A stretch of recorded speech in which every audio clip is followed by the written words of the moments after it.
I want you to meet my friend, Julie Woods. I want you to hear her speak, hear the way she thinks, hear how she views the world. Not because you're special. She is, but I don't need you to think that. No, it's because the way she speaks, thinks, and sees is useful. It's inspiring, uplifting, and entertaining. Sometimes it's fucking funny. I want you to join me in talking shit with Julie Woods.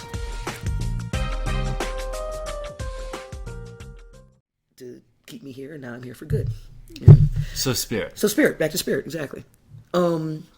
After God and Jesus and all of that, and throwing some archangels and what have you, I got to the point where I needed something that was not laden with all of my Judeo-Christian past.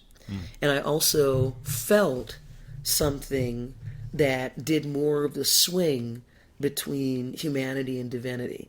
With God, there's this whole, it's out there thing. There's this guy out there. You can't touch me, I'm over here. Yeah, because I'm the divine, da-da-da-da-da, and you got your humanity, and there's this gap.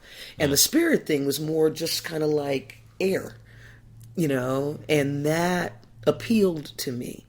And so then when I found this spiritual tribe, and, we've got a Catholic priest, and we've got, all kinds of pagans of every stripe, and what have you, all together hanging out in the forest. I'm looking around and going, the spirit thing is pretty cool.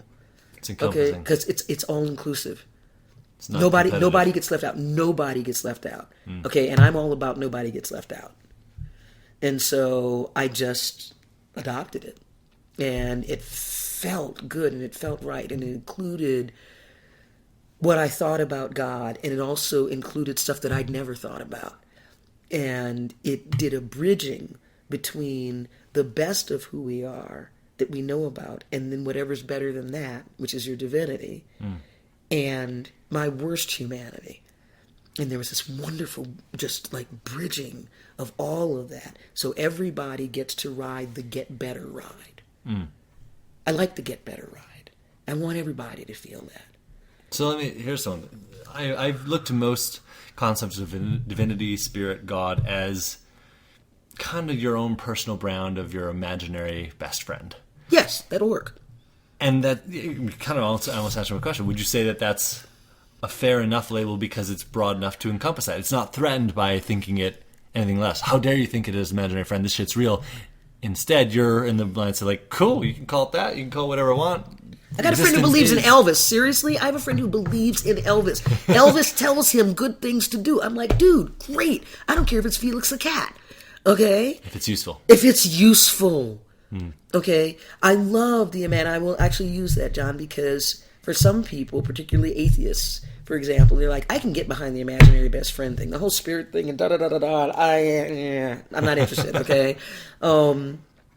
However, this concept of someone who cares specifically about you, idiosyncratically, your imaginary best friend is idiosyncratically yours.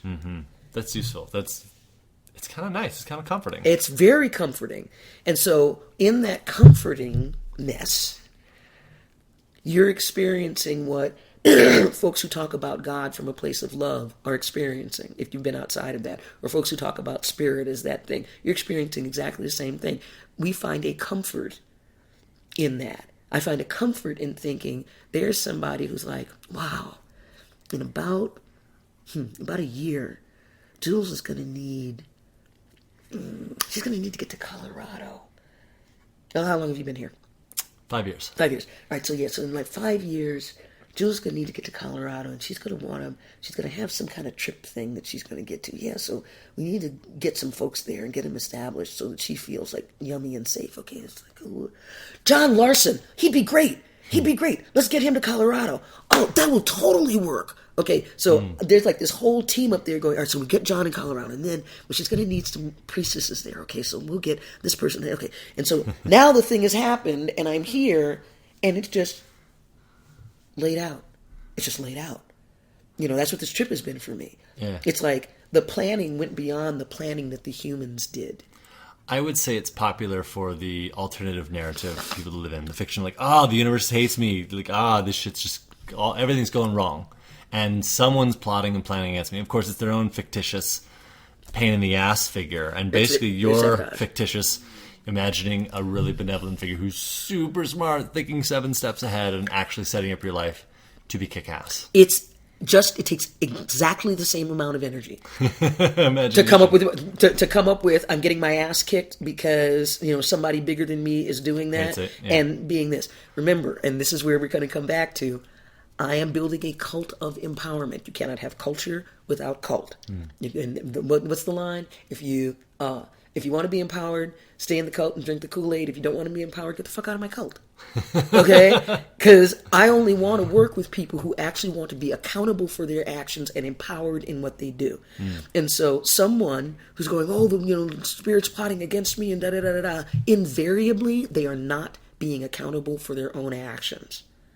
I mean, after all, if you're going to expend energy making up an imaginary person who's trying to trip you up, well, that's just wasting energy. Why don't you just put the energy into being accountable for the fact that you didn't get it right and start fixing you and assume, doesn't always make an ass of you and me, just assume that there's somebody who's going to help you when you stand up. I assume that when I need something, someone will show up.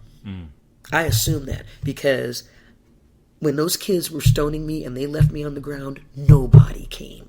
No one came. No one made them stop. They could have killed me at any point. No one would have known until they found my body.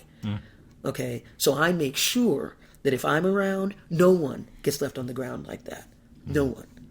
And so I'm doing this higher powers work on the humanity level. And my deal with spirit is simple. I'm going to work my ass off for you. You damn well better make sure that it's worth it. Okay, so you don't put anybody in front of me who doesn't want the sledgehammer that I am. If they're looking for a scalpel, I'm not that chick. Okay, I hit shit till it lays down. Okay, that's what I'm good for. So if you want to smash somebody's bullshit, sabotaging victim belief, I'm that chick. When you're looking for the delicate scalpel to get them there and what have you, want to talk to Rhonda Britton or somebody else, not to me. Okay, so... And that's our show. Thanks for joining me in Talking Shit with Julie Woods. It's fun for Julie and I to riff, but we welcome you to join us. If you've got a question for Julie, something you'd like to hear her speak on, give us a call and record your question or thoughts for a future episode. The number here is 888-945-8534. Thanks for listening.